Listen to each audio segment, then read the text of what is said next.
안녕하십니까, 이진우입니다.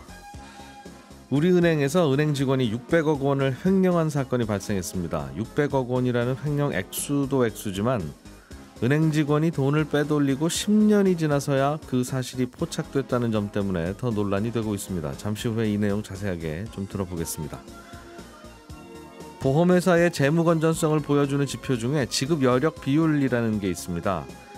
이건 전체 보험 가입자가 한꺼번에 보험을 해약하겠다고 왔을 때 필요한 돈보다 얼마나 보험사가 그 자금을 갖고 있느냐, 이걸 보여주는 지표인데요. 최근에 보험사들의 이 지급 여력 비율이 대부분 낮아지고 있고 몇몇 보험회사는 위험할 정도로 안 좋아졌다는군요. 어떤 이유가 있어서 그런 건지 이 이야기도 들어보겠습니다. 자동차 회사들이 원래는 다음 달부터 중고차 판매를 시작할 예정이었는데 중고차 판매 시작 시점이 내년 5월로 1년 연기됐다는 소식도 간단히 들어보겠습니다. 4월 29일 금요일 손에 잡히는 경제 바로 시작하겠습니다.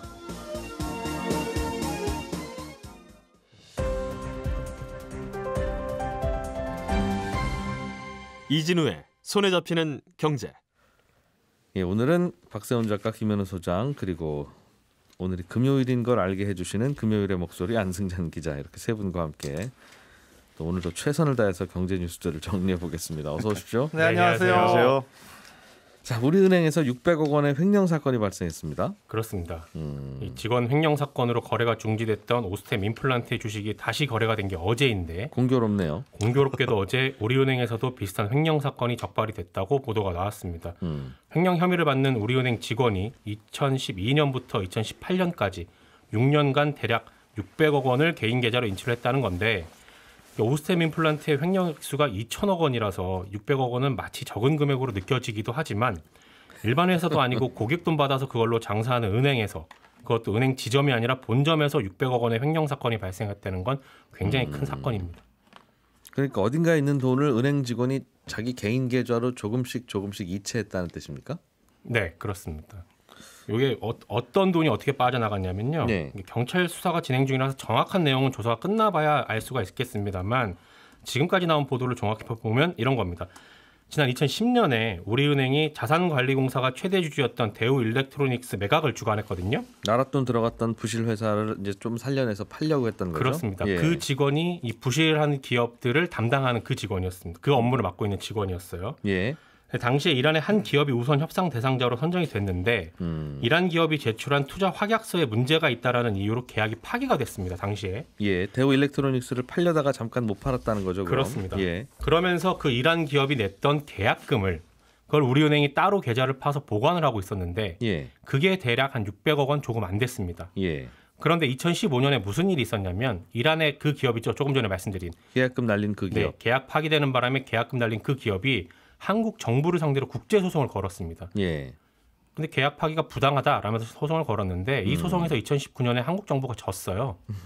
계약금 다시 돌려줘라. 그렇습니다. 예. 거기다 이란 쪽에다 계약금 원금에다가 반환 지연 이자까지 더해서 대략 한 700억 원을 이란 쪽에 줘야 됐거든요. 네. 2019년에 만약에 돌려줬으면 아마 그때 발견이 됐었을 텐데 2018년 말부터 무슨 일이 있었냐면 트럼프 정부 때 미국이 이란에 경제 제재를 다시 시작했습니다. 그러면서 한국을 비롯해서 다른 동맹 국가들한테 이란하고 거래하지 마. 이란 계좌로 돈 들어가면 안 된다. 네. 라고 했던 겁니다. 그러면서 이란한테 줘야 할 배상금을 그때 당시 지급을 못했어요. 그랬더니 이란이 그 돈 빨리 돌려줘. 안 그러면 우리 더 큰 배상금 요구할 거야. 라면서 작년 10월 달에 2차 소송을 제기했거든요. 빨리 안 돌려주면 우리 지연이자 더 받을 겁니다. 그 돈 돌려줘라. 네. 그러니까 외교부가 올 초에 미국에 가서 특별 허가서를 받아옵니다. 네. 저 이란 쪽에 돈 줄 거 있어요. 돌려줘야 되니까 요것만 좀 특별히 허가해 주세요. 이거는 이란을 제재하는 문제가 아니라 옛날부터 우리가 줘야 될 돈이 있는 거다. 소송 붙어 있었다. 그렇습니다. 근데 또 이제 바이든 대통령은 이란하고 잘 지내려고 하고 있잖아요. 요즘 또 분위기 살짝 바뀌었죠. 그렇죠. 미국이. 그러니까 예. 허가서 발급이 된 겁니다. 최근에. 네. 네. 올 초에. 그래서 이제는 돈을 보낼 수 있게 돼서. 한 10년 걸렸네요. 네, 그렇습니다. 우리은행이 보관하고 있던 600억 원의 계좌를 열어봤더니 네. 돈이 없어. 계좌에 돈이 하나도 없는 겁니다. 이미 5년 전에 다 빼갑니다. 이제 그 돈 그쪽으로 보내줍시다라고 했는데 네. 돈이 없다. 네, 없습니다. 말이 돼. 그 돈이 네. 없는 겁니다. 예. 여기까지가 이제 오늘 아침까지 나온 보도들을 종합한 건데 아무리 그래도 2011년부터 10년간 이 계좌를 아무도 안 들여봤다라는 걸 어떻게 믿어야 되는 건지. 보통 은행에 우리는 돈을 맡기니까 네. 사실 은행 직원이나 뭐 마음 먹으면 가져갈 수 있죠. 맡긴 건데. 물론 그렇긴 합니다만 예. 은행 같은 경우는 특히나 서로 의심이 많기 때문에 예. 누가 어떻게 할지 모르니까요. 그래서 시스템으로 아마 고객이 비밀번호를 가르쳐주지 않거나 하면 네. 고객 돈이 우리 은행에 들어와 있긴 하지만 그 돈을 내부 임직원들이 막 가져갈 수는 없게 네. 칸막이를 잘 만들어 놨을 텐데 그렇습니다. 아마도 이 고객은 이란이니까 네. 그런 보호가 잘 안 돼 있던 모양이에요. 공탁금이다 보니까 정부 예. 입장에서도 정부 예산이 아니라서 함부로 이렇게 감시를 할 수 없는 부분이 있었고 정부 돈이죠, 맞아요. 예. 자산관리공사 돈이니까요. 그렇죠. 근데 이제 또 예산으로 안 잡혀 있으니까 그게 감사를 안 나갔을 거예요. 근데 그럼 자산관리공사가 우리 돈인데 결국 우리가 네. 돌려줘야 될 돈인데 자산관리공사 입장에서는 그렇죠. 우리 돈 잘 있는지를 확인을 안 해요? 그건 잘 모르겠습니다. 확인을 했는지 안 했는지. 그리고 보통은 은행에서는 상호 네. 감시를 위해서 통장 관리하는 사람하고 그 돈을 뺄 때 필요한 도장 관리하는 사람하고 따로 두게 돼 있는데 예. 이 경우는 아마도 이 직원이 둘 다 갖고 있었을 것 같다라는 게 지금 나오는 추정입니다. 만약에 한 사람이 가지고 있었다라면 이건 은행 내부적으로 굉장히 문제가 있는 거고 두 사람이 나눠 가지고 있었다면 그건 분명히 공모자가 있다라는 뜻이 되거든요. 그래서 이 부분은 앞으로 경찰 수사에서 조금 더 파악을 해봐야 되고 참고로 금융감독원이 작년 말부터 올해 2월까지 우리은행 종합감사를 했거든요. 예. 그런데도 횡령 사실을 전혀 파악을 못했습니다. 그리고 외부 감사를 맡았던 회계법인들이 있는데 회계법인들도 이 부분에 대해서는 전혀 감지를 못했다라는 겁니다. 참고로 우리은행은 몇 년 전에도 한 지점 간부가 고객 돈 20억 원을 빼돌렸던 그런 전력도 있고요. 모르겠습니다. 하기야만 은행 안에 있는 A라는 고객 계좌에서 B라는 고객 계좌로 옮겨간 건데 그거야 고객들끼리 사정이 있어서 옮겨갔겠지 하니까 네. 밖에서 들여다보면 전혀 이상하지 않을 수는 있는데 네. 글쎄 이게 무슨 일 때문에 했을까요? 알겠습니다. 아무튼 그러면 오스템 임플란트라고 하는 회사는 직원이 회사 돈을 횡령했을 때 이 네. 사실이 드러나자 주식 거래가 정지됐잖아요. 바로 정리됐죠. 네. 상장 회사였으니까. 우리은행은 지금 상장 회사는 아니죠. 네, 우리금융지주가 상장돼 있고 우리금융지주의 자회사로 돼 있습니다. 그러면 그 모회사 주식은 거래 정지가 됩니까? 안 됩니까? 저도 어제 그게 궁금해갖고 한국거래소 쪽에 물어봤는데 예. 결론부터 말씀드리면 거래 정지 가능성은 아예 없습니다. 왜냐하면 우리금융지주 자체 횡령 사건이 아닌데다가 자회사에서 발생을 한 거고 규모 면에서도 거래 중지 기준이 안 맞다라는 건데 말씀드렸듯이 우리은행은 우리금융지주의 자회사잖아요. 자회사에서 횡령 사건이 있었다라는 걸 공시를 하려면 횡령 규모가 자기 자본의 2.5%를 넘어야 하는데 예. 우리금융지주의 자기 자본이 2조 원이 넘거든요. 근데 횡령 금액은 600억 원이라서 공시를 할 의무가 없다는 겁니다. 자기 자본에 비해서는 너무 돈이 작다. 네. 이게 임원이 횡령을 하면 바로 공시를 하게끔 돼 있는데 예. 직원이 횡령을 했을 경우에는 이런 규정들을 두고는 있습니다. 그리고 참고로 오스템 임플란트 경우는 횡령 금액이 자기 자본 대비 90% 넘어서 그거야 뭐 우리은행보다는 상대적으로 돈이 없는 회사니까. 그렇습니다. 이 600억 원은 어디쯤 있대요? 회수해 올 수는 있습니까? 알 수가 없습니다. 이거 보도를 보면은 그 직원이 경찰 수사에서 아무 말을 안 하고 있고요. 어디다 썼는지. 네. 예. 직원의 동생이 경찰 조사를 받았었는데 무슨 얘기를 했냐면 그 돈을 전부 다 파생 상품에 투자를 했고 전부 다 날렸다. 손실을 봤다. 이렇게 얘기를 했거든요. 근데 과연 이 말을 믿을 수가 있을지. 왜냐하면 오스템 임플란트 횡령 직원도 횡령한 돈 금괴로 바꿔서 보관하다가 적발이 됐잖아요. 그래서 이 600억 원을 어느 정도로 회수할지는 앞으로 또 경찰이 남은 숙제입니다. 자, 김현우 소장님. 예. 대기업 우리 현대기아차가 네. 우리 중고차도 팔게 해주세요. 네. 중고차 장사 좀 해보고 싶습니다. 네, 라고 해서 좀 논란이 있다가 하십시오. 맞습니다. 우리도 좀 좋은 중고차 좀 타봅시다. 네. 그렇게 해서 대강 결론이 내려지는 듯했는데 3월에 그 결정이 났죠. 예. 그런데 실제로 중고차 매매를 할 수 있는 이 장사를 시작하는 시점이 내년으로 미뤄졌다면서요? 네, 그렇습니다. 원래는 5월 다음 달부터 이제 사업을 개시할 예정이었었습니다. 그런데 내년 5월로 이제 1년 정도 미뤄지게 된 건데요.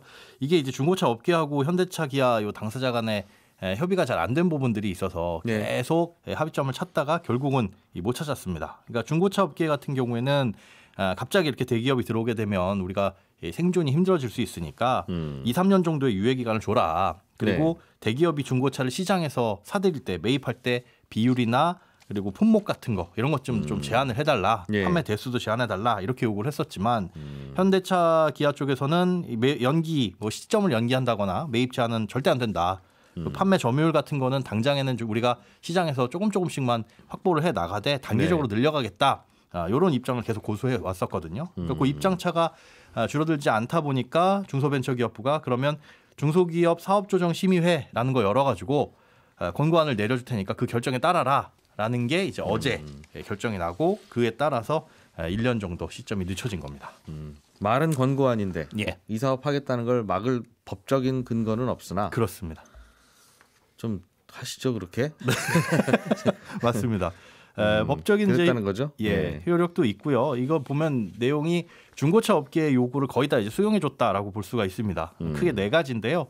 일단 사업 개시 시점 1년 늦추기는 합니다. 그런데 중고차 판매업 개시 시점이 5월부터이긴 하지만 내년 1월부터 4월까지는 시범 사업을 할 수가 있어요. 네. 각각 5,000대 이내에서만 판매를 할 수 있다. 그렇게 판매가 허용이 되고요.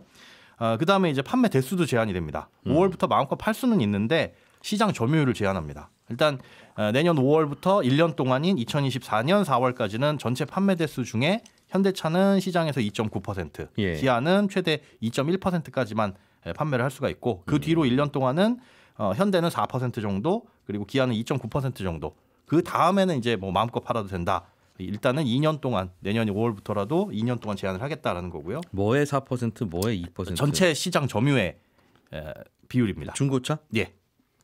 그러니까 우리나라에서 거래되는 전체 중고차의 2%만 여기서 팔아라. 네, 그렇습니다. 이 98%는 그냥 다른 곳에서 팔리고 최대 상한선이 여기까지 이걸 넘을 수가 없다라는 뜻입니다. 예. 그리고 세 번째는 이제 매입 제한이에요. 중고차를 팔려면 어디선가 중고차를 사와야 되잖아요. 네. 그런데 현대차, 기아는 시장에서 중고차를 매입해 올 수는 없습니다. 어떻게 매입해야 되냐? 현대차, 기아의 새 차를 사려는 고객들이 있을 거잖아요. 예. 그 사람들이 기존에 갖고 있던 차가 있으면 내 차 좀 당신네 쪽에서 사주세요. 이렇게 요청을 했을 때만 그 차를 매입해 올 수 있습니다. 예. 그리고 마지막으로 중고차로 팔려고 매입을 해놨는데 안 팔리는 차들도 있겠죠. 네. 이에 대한 처리를 어떻게 할 것이냐? 일단은 중고차 중에서 판매되지 않은 건 경매 시장으로 넘기되 그 경매에 참여할 수 있는 대상은 중소기업들로 제한을 하거나 네. 아니면 중고차 업계에서 협의해서 정한 이 경매 사업자에게만 경매 물건의 50% 이상을 넘겨라. 이렇게 이 제한 크게 4가지를 권고를 했다고 볼 수 있습니다. 생각보다 많이 팔지는 못하는군요. 현대랑 기아가 들어오더라도. 당장에 이제 내년 5월부터 2년 동안은 그렇고 그 이후에는 뭐 제한은 다 풀어진다고 볼 수 있겠습니다. 2025년까지는 이런 제한을 두고. 예. 근데 이게 이런 논란이 있어서 생계형 적합업종이냐 아니냐 이 중고차가 예. 중소기업 업주들 입장에서 그래서 이런저런 고민을 하다가 그래도 이거는 풀어주는 게 좋을 것 같다고 결론이 내려진 거 아닙니까? 네, 그렇죠. 그런데 또 이렇게 막으면 그때는 왜 그렇게 토론을 했어요? 어차피 여기서 결론 나도 또 중소벤처기업부에서 이러면 또 안 되는 일인데 예. 한꺼번에 얘기 다 하지. 그러게요. 그러게 말입니다. 아니 어느 쪽이 좋은지야 또 치열한 토론이 필요한 거니까 각자 의견이 다를 수는 있는데 맞습니다. 뭐 이렇게 결정 과정이 길어요? 근데 이러다가 여기서 중소벤처기업부가 이제 다 됐습니다 하더라도 또 뭔가 남아 있는지 그걸 어떻게 합니까? 아무튼 아니, 저는 뭐 중고차 살 일이 당장 없어서 네. 특별히 뭐 그런 건 아닙니다만 알겠습니다. 그러니까 대기업들이 얼마나 이 로비스트나 로비를 해야 되는 일이 많은지 알겠습니다. 안승찬 기자님, 네, 보험회사들의 일단 건강 검진표, 예, 이 회사들 괜찮나? 뭐 이게 요즘 굉장히 뭔가 수치들이 나빠지고 있다. 네, 우리 어른들 간 수치 나빠지듯이 그런 겁니다. RBC 비율이라는 겁니까? 그렇습니다. RBC 비율이라는 게 이제 리스크 베이스드 캐피탈의 약자거든요. 네. 그러니까 리스크를 감안한 자본 이런 뜻이니까 보험회사의 리스크라는 게 결국 생각해 보면 얼마나 보험금을 많이 내줬느냐. 네. 그게 이제 유일한 리스크니까 결국 RBC 비율이라고 하는 건 고객들한테, 그러니까 보험에 가입한 사람들한테 내줄 돈에 비교해서 내가 얼마나 돈을 가지고 있느냐, 이 비율을 이제 RBC 비율이라고 하는데, 네. 금융당국에서는 보험회사가 이 RBC 비율을 100% 밑으로 떨어지면 안 되고 웬만하면 150%는 유지하도록 해라, 이렇게 권고하고 있습니다. 그러니까 네. 보험 가입자들한테 내줄 돈의 한 1.5배 정도는 항상 가지고 있어라, 뭐 이렇게 권고가 돼 있는 거고, 그래서 보험회사들이 항상 이 비율을 굉장히 신경을 쓰고 있는데요. 최근에 이 보험사들의 RBC 비율이 굉장히 크게 떨어지고 있습니다. 보통 좀 우량한 데는 뭐 300% 넘는 데도 있고 150%를 겨우 맞춘 데들도 현재 있는데 네. 지금 1분기 실적 발표 다 되진 않았습니다만 뭐 적게는 20%포인트, 많게는 막 60%포인트 이렇게 막 급락하는 경우가 지금 속출하고 있어서 지금 아직 발표가 다 안 되긴 했습니다만 150% 권고 밑으로 떨어지는 곳도 몇 군데 나올 것 같다. 이런 예상들이 나오고 있어서 보험사들도 아주 비상에 걸렸죠. 보험회사는 그러니까 고객들이 어느 날 갑자기 마음을 먹은 듯이 예. 보험 깨러 오겠습니다. 한꺼번에 다 오면 모든 고객이 다 오면 그래도 내줄 돈이 있어야 된다는 뜻이니까 당연히 내줄 돈이 있어야 되는데 내줄 돈의 150% 1.5배 정도. 5배 정도는 늘 갖고 있어라. 예. 그걸 뭐 땅으로 갖고 있든 주식으로 갖고 있든 그건 그렇죠. 괜찮은데 예. 그런데 그 정도씩 갖고 있다가 요즘 갑자기 잘 갖고 있으세요라고 물었더니 헉, 얼마 없는데? 네. 이런다는 거잖아요. 그런 일이 일어나는 거죠. 왜 갑자기? 이게 네. 예전에 김현우 소장님도 한번 설명해 주셨는데 이게 RBC 비율이라는 게 보험해야 될 보험금에 비해서 내가 갖고 있는 돈이 얼마 되느냐 이걸 나타내는 비율이라고 말씀드렸잖아요. 예. 근데 보험회사에 쌓여 있는 돈, 보험회사의 자본을 계산할 때는 보험회사 갖고 있는 이 채권을 어떻게 평가하느냐가 회계적으로 굉장히 중요합니다. 이게 무슨 말이냐면 보험회사는 이렇게 장기적으로 뭐 보험이 많으니까 보험료 네. 받으면 그 돈으로 채권을 많이 그러겠죠? 사놓거든요. 예. 근데 이 채권을 나는 만기까지 절대 안 팔 거야. 계속 갖고 있을 거야. 그럴 경우는 중간에 변하는 게 없으니까 뭐 만기 되면 약속된 돈을 받고 그래서 보험회사가 가진 채권을 뭐 만기 보유 증권이다 이렇게 분류하면 늘 그냥 똑같은 수치로만 계산하면 돼요. 이건 중간에 변할 게 없습니다. 그 채권 발행한 기관이나 뭐 기업이나 국가가 망하지만 않으면 그렇죠. 네. 근데 만약에 보유하고 있는 채권에 대해서 이건 내가 만기까지 가져갈 게 아니고 경우에 따라서 팔 수도 있어. 예. 이럴 수도 있잖아요. 그럴 수 있죠. 이걸 매도 가능 증권으로 분류한다 이렇게 표현하는데 내부적으로 분류를 할 때 내부적으로 분류하는 거예요. 이 채권은 나 계속 그냥 이자 받다가 만기까지 갖고 와서 원금 다시 받을 거야 네. 하는 거랑 네.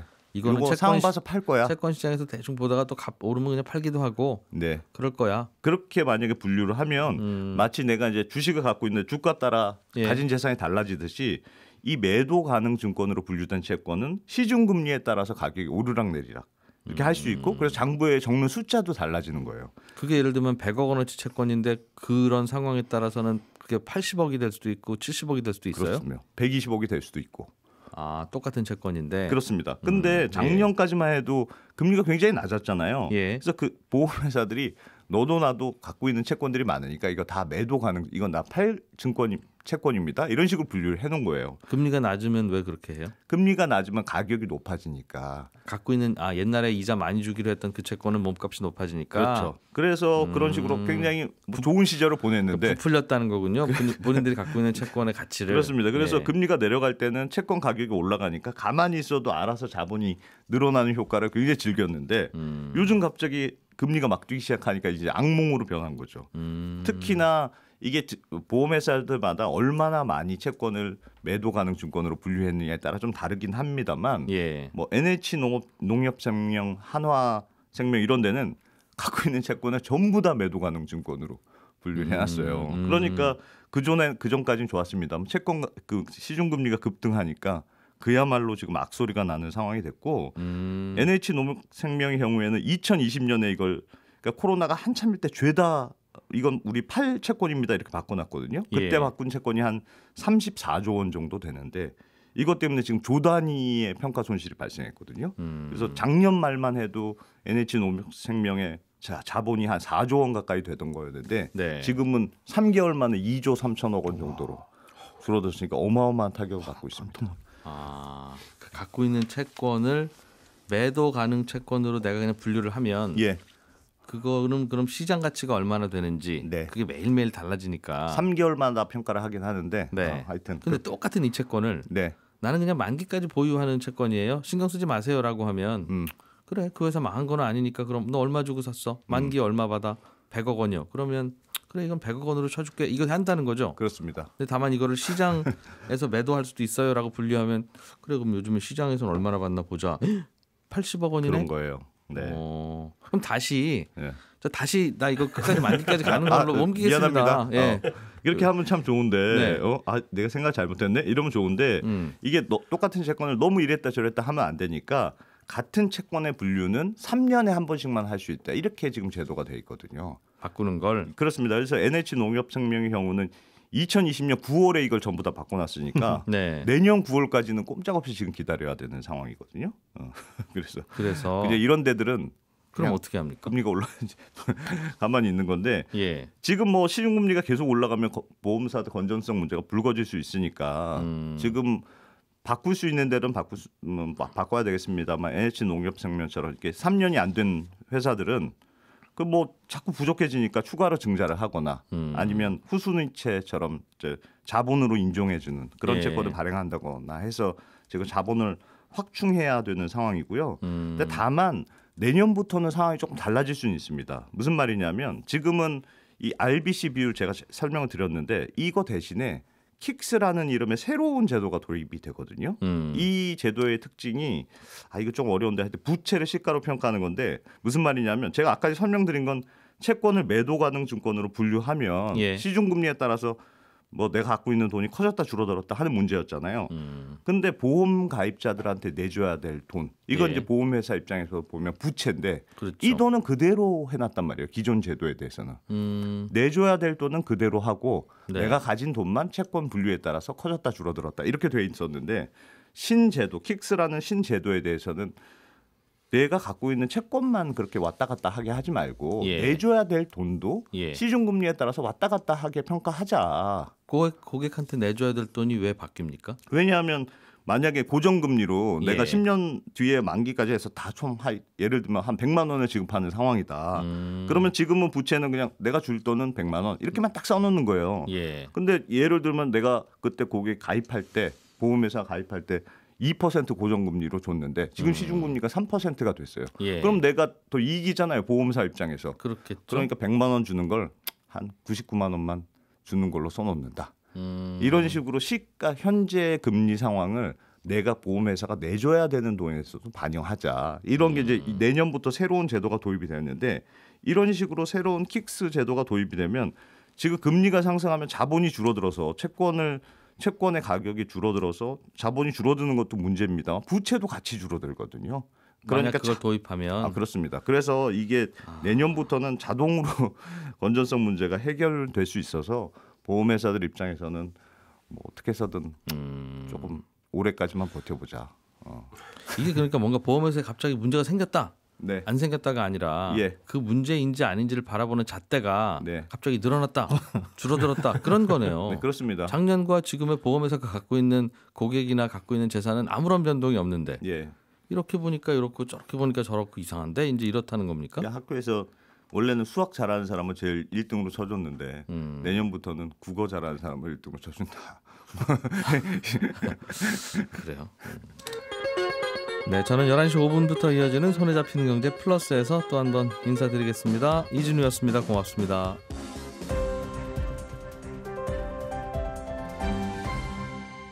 경제를 생각하는 사람들의 즐거운 습관. 이진우의 손에 잡히는 경제.